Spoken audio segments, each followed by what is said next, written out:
우리는 지금 새벽마다 예레미야 말씀을 매일매일 묵상하고 있습니다. 그리고 또 맥체인 성경에서도 우리가 매일 예레미야를 한 장씩 읽고 있습니다. 여러분, 예레미야 말씀을 묵상하고 한 장씩 읽어 나아가면서 어떤 생각이 들었습니까? 저는 딱 지나가는 생각 중에 하나가요, 계속해서 같은 내용이 반복되고 있다. 예, 그런 생각을 한번 해보았습니다. 예레미야 52장까지 있습니다. 방대한 분량입니다. 예레미야를 성경의 분류를 하는 학자들에 따르면 선지서라고 말합니다. 예레미야서는 하나님께서 예레미야라는 선지자를 통하여서 주신 말씀이기 때문입니다. 선지서 중에서도 우리는 대선지서라고 이야기를 합니다. 이사야, 예레미야, 예레미야, 에스겔, 다니엘, 이 5권을 소선지서라 그러고, 그 뒤에 이어지는 12권의 선지서들, 호세아, 요엘, 아모스, 오바다, 요나, 미가, 나움, 하박국, 스바냐, 스가랴, 말라기, 이 12권을 소선지서라고 이야기를 합니다.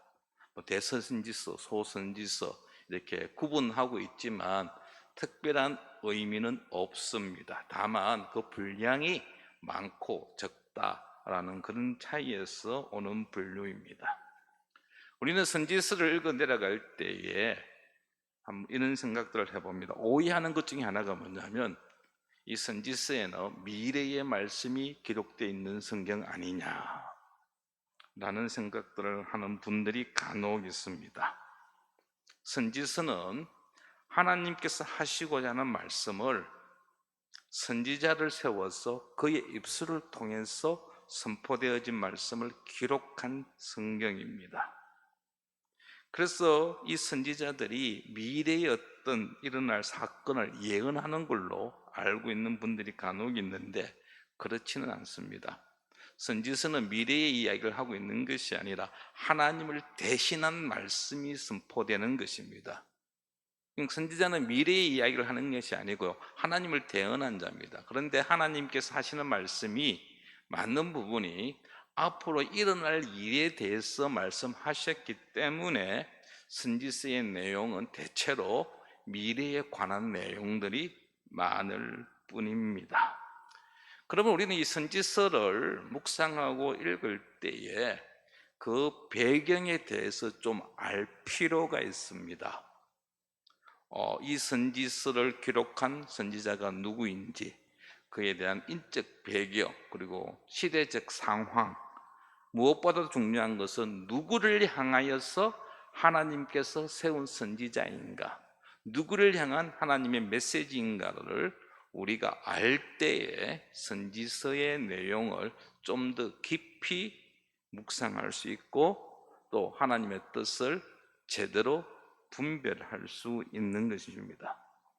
예레미야서, 하나님께서 예레미야라는 사람을 통해서 이스라엘 백성들을 향하여 선포한 말씀입니다. 1장 1절 말씀을 한번 보겠습니다. 1장 1절에 보시면, 베냐민 땅 아나돗의 제사장들 중 힐기야의 아들 예레미야의 말이라 라고 시작하고 있습니다. 예레미야를 소개하고 있는데, 그는 아나돗에 있는 제사장들의 후손 중에서 힐기야의 아들이다. 그의 아버지의 이름이 언급되어져 있습니다. 그래서 아나돗은 예루살렘으로부터 북동쪽으로 한 5km 떨어져 있는 성읍입니다. 그러니까 예루살렘 바로 옆에 있는 성읍이라고 보면 되겠습니다. 제사장 집안입니다. 그래서 어느 정도 공부한 사람이고 경제적으로도 어느 정도 여유 있는 집안이라는 것을 우리는 하나 알 수 있습니다. 예레미야서를 읽어 들어가면 알겠지만은, 여러분, 이 말씀들 중에 여호와의 말씀이니라가 반복되어지기도 하지만은 가끔 중간중간에 예레미야의 개인적인 이야기들이 등장합니다. 다시 말하면 자서전적인 성격을 띠고 있다라는 것입니다. 예레미야가 겪었던 사건들도 이 예레미야서 안에 기록되어져 있습니다.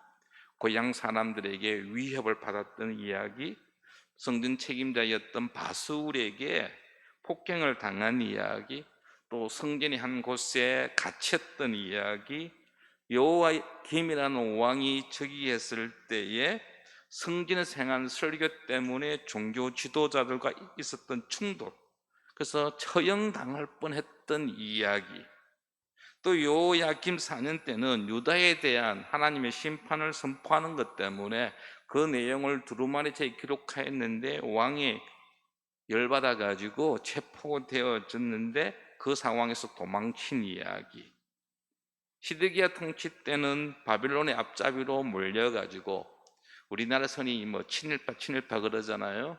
이 예레미야가 친바빌론파로 분류되어져 가지고 유다 백성들에게, 예루살렘 사람들에게 죽을 뻔했던 이야기, 이런 이야기들이 예레미야서 구석구석에 기록되어져 있다라는 것입니다. 예레미야는 약 40년에 걸쳐서 하나님의 말씀을 전한 자입니다.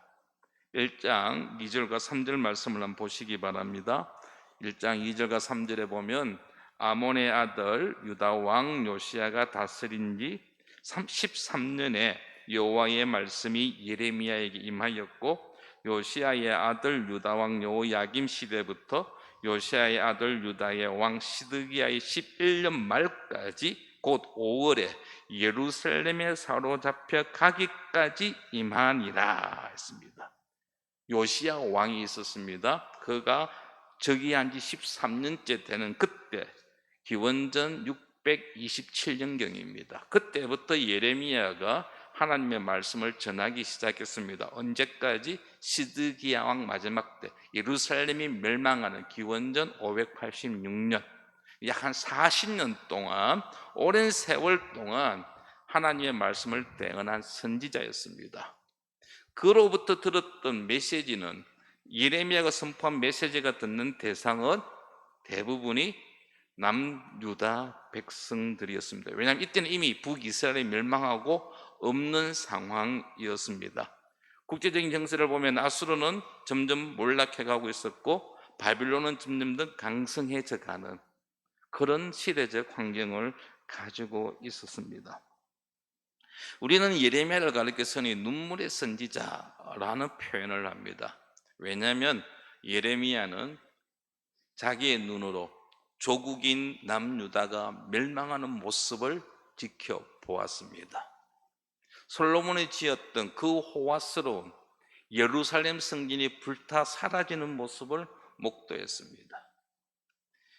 왕족들을 비롯해서 많은 사람들이 바벨론으로 포로 끌려가는 장면을 직접 목격했습니다.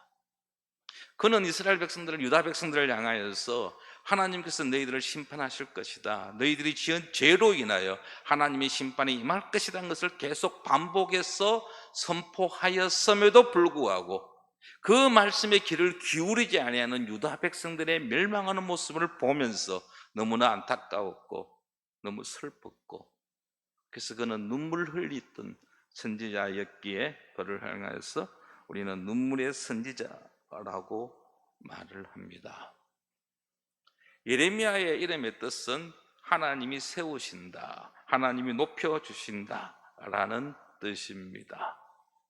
예레미야서 1장을 보면은 예레미야가 하나님의 부르심을 받는 장면이 나옵니다. 하나님께서는 예레미야를 선택해서 그를 선지자로 세우셨습니다.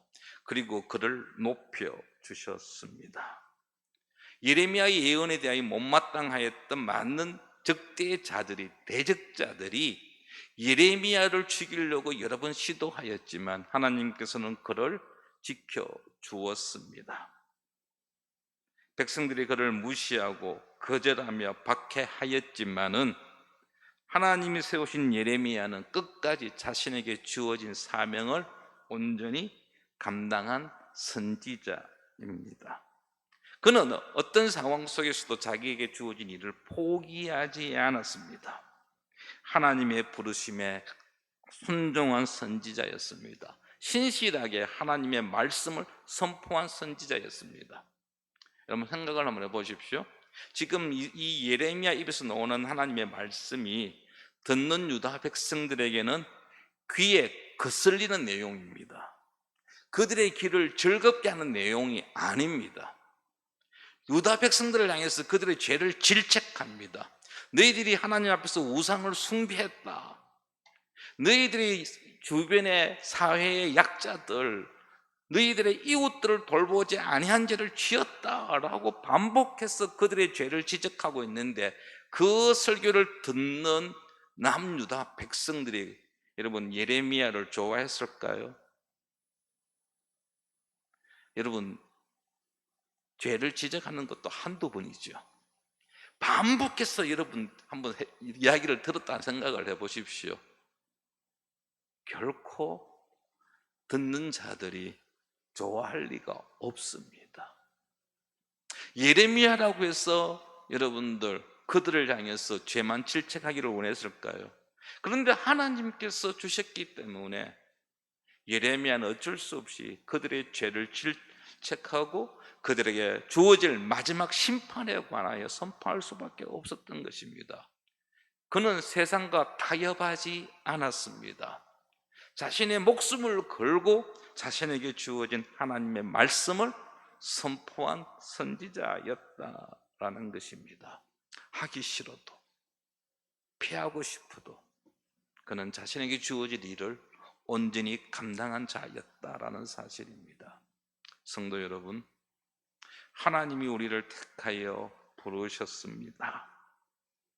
우리를 믿지 아니하는 자들 앞에서, 원수들 앞에서 우리를 살아가게 하십니다. 그리고 우리를 높여 주십니다. 세상적으로 볼 때, 세상적인 기준에서 볼 때 우리가 아무것도 아니고 내놓을 것 없는 정말 보통 사람, 평범한 사람일 것처럼 보이지만은 하나님께서는 우리를 택하셨고 우리를 보내셨습니다. 하나님께서는 원수 앞에서 아주 큰 상을 베푸셨습니다.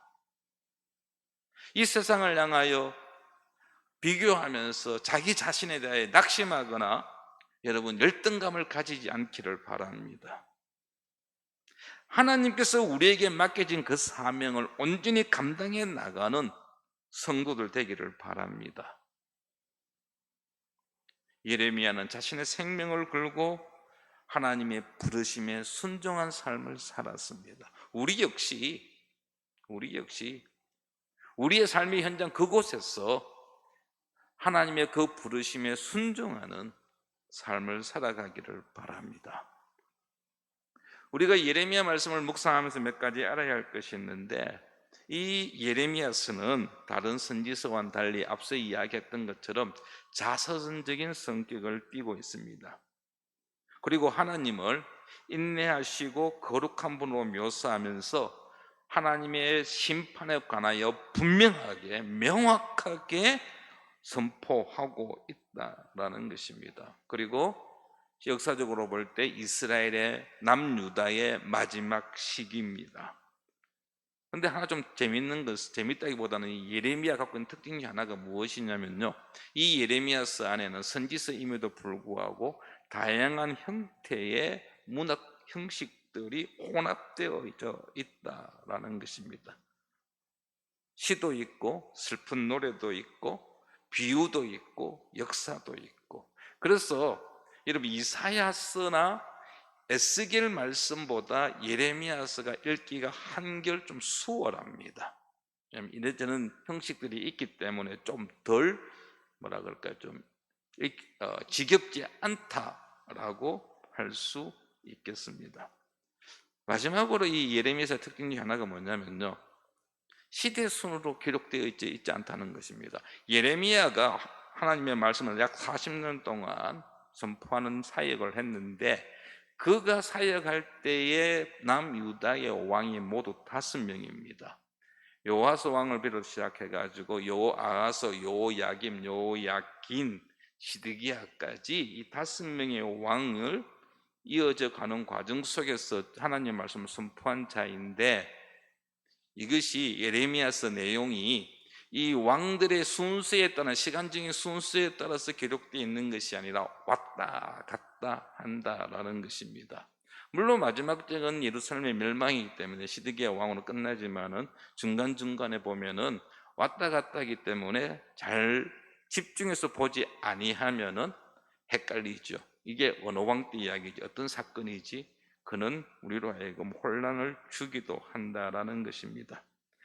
시대적 순서에 따라서 시대적 순서와 상관없이 배열되어 있기 때문에 우리는 이 말씀을 읽어 내려갈 때에 지금 예레미야가 어떻게 기록하고 있느냐에 대해서 좀 집중할 필요가 있습니다. 예레미야서의 주제는 유다에 대한 하나님의 심판입니다. 그들의 하나님 앞에서 배반한 것, 불순종한 것, 거기에 대하여 하나님이 심판을 선포하고 있는 것입니다. 그런데 대부분은 남유다에 대한 심판입니다. 45장까지의 내용이 유다에 대한 예언이고요, 46장 이후로는 유다 주변에 있는 여러 나라들에 대한 예언입니다.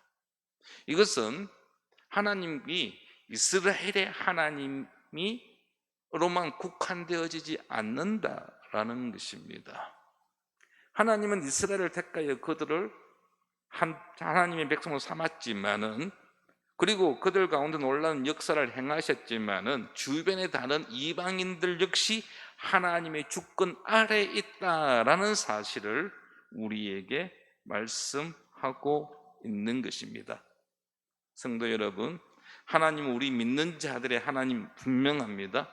그럼 믿지 아니하는 자 하나님 밖에 있느냐? 그렇지 않습니다. 믿지 않는 세상 역시 하나님의 주권 아래에 있습니다. 그래서 하나님을 너무 여러분들 이게 뭐랄까 좀 너무 좁게 보지 마십시오. 하나님은 믿는 자들을 위하여 놀라운 일들을 행하시기도 하지만 믿지 아니하는 자들에게도 똑같이 햇빛을 주시고 비를 주시는 분이십니다. 이 예레미야서 주제가 유다를 향한 하나님의 심판 메시지라고 했는데, 그런데 심판 메시지만 있는 것은 아닙니다. 이 예레미야뿐만 아니라 보통 선지서의 내용 구조를 보면은요, 해당되는 그 대상자를 향한 죄를 지적하면서도 마지막쯤 가면은 소망의 메시지를 함께 말씀하고 있습니다.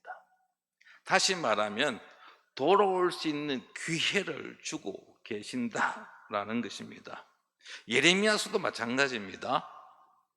하나님께서 예레미야를 통하여 유다의 죄를 하나씩 지적하고, 너희들이 그렇게 했기 때문에 내가 너희를 심판한다, 바벨론을 통해서 내가 너희들을 멸망시킬 것이다, 성전이 있다고 너희들이 자신만만하는데 그 성전을 내가 없애겠다라고 선포하시면서도 이스라엘 백성들이, 유다 백성들이 회개하고 돌아올 때 나중에 그들에게 다시 회복되어질 것을 또한 말씀하고 계신다라는 사실입니다. 그 내용이 가장 잘 기록되어 있는, 요약되어 기록되어 있는 게 바로 30장에서부터 시작되어지는 부분입니다. 오늘 우리가 31장을 읽었는데요, 이 31장에 오면 새 언약이라는 내용이 나옵니다. 31절 말씀을 한번 보십시오. 오늘 읽었던 성경구절 31절입니다. 우리 같이 한번 읽어보겠습니다. 여호와의 말씀이니라. 보라, 날이 이르리니 내가 이스라엘 집과 유다 집에 새 언약을 맺으리라. 아멘. 여호와의 말씀이니라. 예레미야서에서 반복되어지고 있는 단어지요. 여호와의 말씀이니라. 이것은, 이 말씀이 예레미야의 말이 아니라, 사람의 말이 아니라 하나님께서 주신 말씀임을 강조하는 문구입니다. 보라, 날이 이르니 내가 이스라엘 집과 유다의 집, 이스라엘은 북이스라엘을 이야기하고 유다는 남유다를 이야기합니다. 하나님께서 새로운 언약을 맺겠다, 세우겠다라고 하면서 그 언약의 파트너로 이스라엘 집과 유다의 집입니다. 그런데 여러분, 예레미야서가 기록될 당시는 이미 북이스라엘 멸망하고 사라졌습니다. 역사의 뒤안길로 사라지고 없습니다. 북이스라엘 사람들은 이미 전 세계로 그냥 아수르에서 여기저기 흩어져 살게 되었습니다. 그런데 하나님께서 말씀하십니다. 북이스라엘도 새로운 언약의 파트너로 하나님이 넣고 있습니다. 남유다 역시 망합니다. 그런데 하나님은 그들을 언약의 파트너로 삼고 있습니다. 남유다와 북이스라엘이 완전히 멸망한 뒤에 체념 상태에 있는 하나님의 택하신 백성들을 향하여 지금 이 언약의 말씀을 주고 있는 것입니다. 포로 기간에 마지막 희망을 포기하려는 그 순간에 하나님께서 내가 너희와 새로운 언약을 맺겠다라고 말씀하십니다. 이 새 언약의 주도권은 이스라엘 백성이 아닙니다. 유다 백성이 아닙니다. 하나님이십니다. 이스라엘이 하나님께 요청한 것이 아닙니다. 새 언약의 체계는 전적으로 하나님의 단독적인 행위, 하나님의 주권에 따른 것입니다. 하나님께서 깨어진 관계를 다시 회복시켜 주시겠다라는 약속의 말씀이기도 합니다. 새 언약. 그럼 새 언약이면 어떤 언약이 있을까요? 반대되는 게 옛 언약이 있겠죠. 옛 언약, 어떤 언약이냐? 이스라엘 백성들이 시내산에서 하나님과 맺었던 언약입니다. 32절 말씀을 보십시오. 32절 말씀에 보면 이 언약은, 새로운 언약은 내가 그들의 조상들의 손을 잡고 애굽 땅에서 인도하여 내는 날에 맺은 것과 같지 아니할 것은 내가 그들의 남편이 되었어도 그들의 내 언약을 깨뜨렸습니다. 여호와의 말씀이니라 했습니다. 여기 옛 언약이 언급되어 나와 있죠. 옛 언약 어떤 언약입니까? 애굽의 노예 상태에 있던 이스라엘 백성들, 하나님께서 모세를 보내서 그들을 구원해 내셨습니다. 유월절의 놀라운 역사를 통해서 그들을 애굽에서 구출해 내셨습니다. 홍해의 놀라운 기적을 경험한 자들입니다. 그들이 시내산에 왔습니다. 그들을 구원하신 하나님이 이제 시내산에서 이스라엘 백성과 언약을 맺습니다. 그게 시내산 언약, 옛 언약입니다. 출애굽기 24장 6절과 8절에 보면 여기에 옛 언약의 장면이 나옵니다. 출애굽기 24장 6절 이하의 말씀입니다. 제가 읽어보겠습니다. 모세가 피를 가지고 반은 여러 양푼에 담고 반은 제단에 뿌리고 언약서를 가져다가 백성에게 낭독하여 듣게 하니 그들이 이르되 여호와의 모든 말씀을 우리가 준행하리이다. 모세가 그 피를 가지고 백성에게 뿌리며 이르되 이는 여호와께서 이 모든 말씀에 대하여 너희와 세우신 언약의 피니라. 시내산 나라에서 모세가 시내산 올라가서 십계명을 비롯한 하나님으로부터 율법을 가지고 시내산에 내려와서 하나님과 언약을 맺는 장면입니다. 그때 그 말씀들, 율법의 말씀들을 읽고 언약서를 낭독하고 그 언약서를 읽는 내용을 들었던 이스라엘 백성들은 하나님 앞에서 우리가 그 언약을 지키겠습니다 라고 응답을 합니다. 서약을 합니다. 그리고 나서 그 비준하는 행위로 제물의 피를 뿌린 장면입니다. 이것은 언약이 공식적으로 체결되었다는 것을 보여줍니다. 그래서 이 언약을 가리켜서 우리는 시내산 언약 또는 모세 언약이라고 합니다. 하나님께서는 출애굽한 이스라엘 백성들을 당신의 백성으로 삼아 주셨습니다.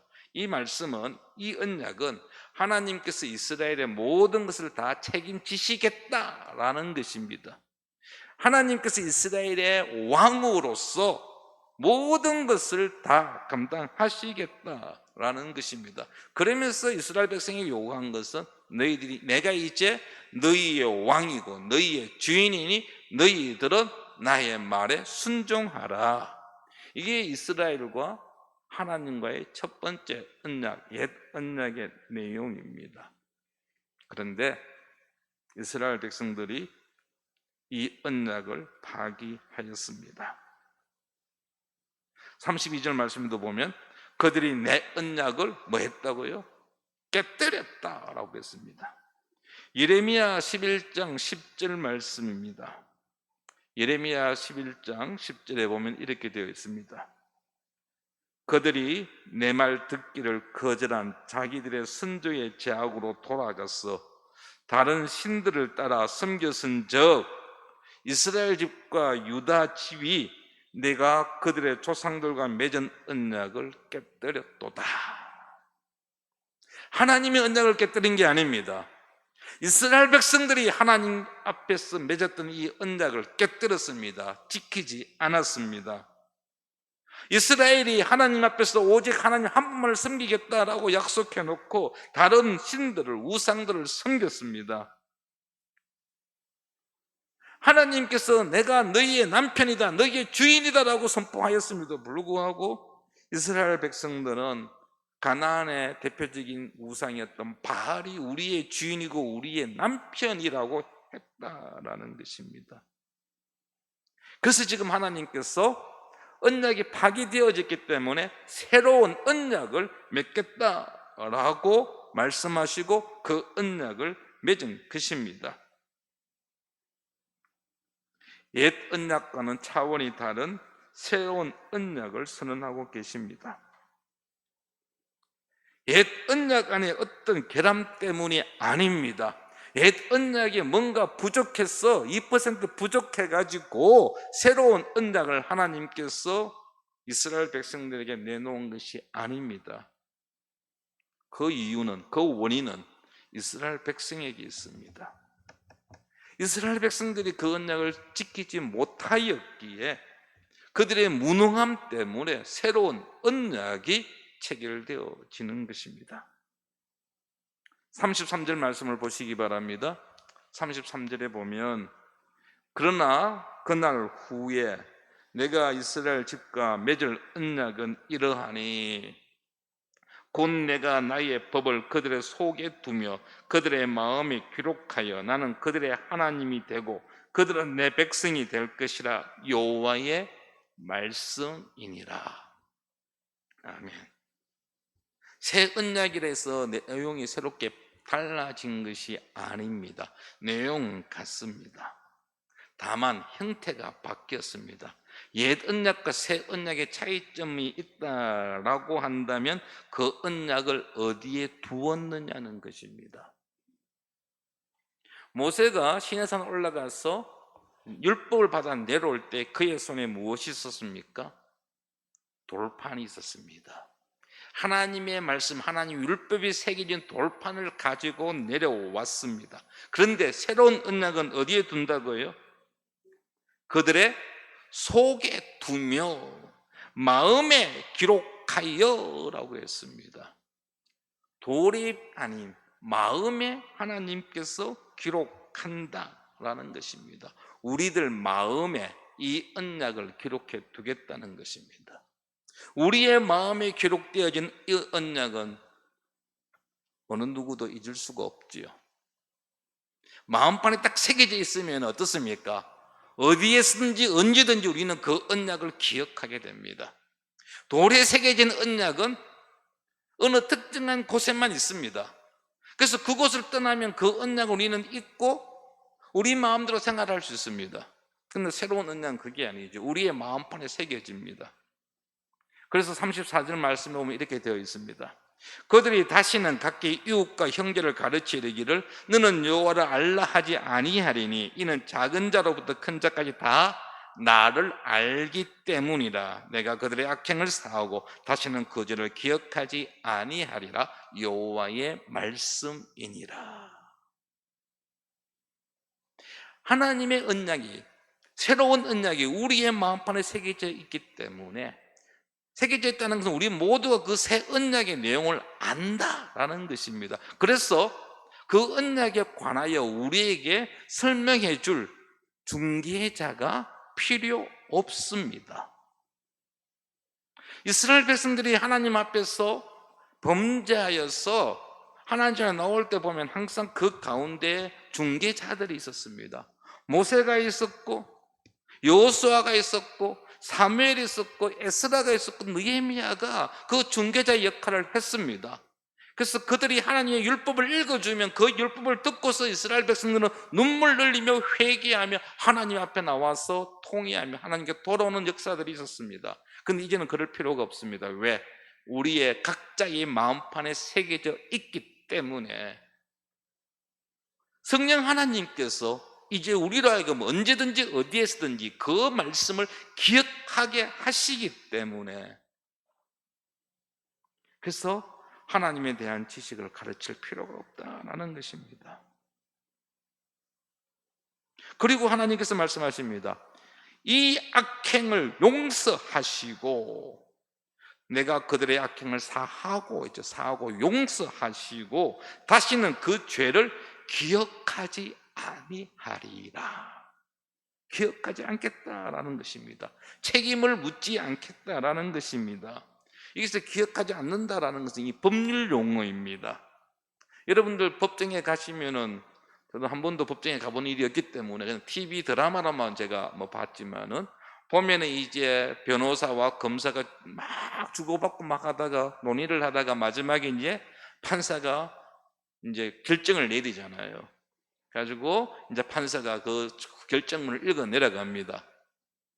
근데 이게 좀 어떤 죄에 대해서 징역 5년, 징역 3년, 무기징역 이렇게 죄의 그 종류에 따라 가지고 이제 선포하잖아요. 그런데 여러분, 집행유예라는 게 있잖아요. 징역 3년, 집행유예 2년 이러면 2년 동안은 그 징역 3년을 유예한다라는 겁니다.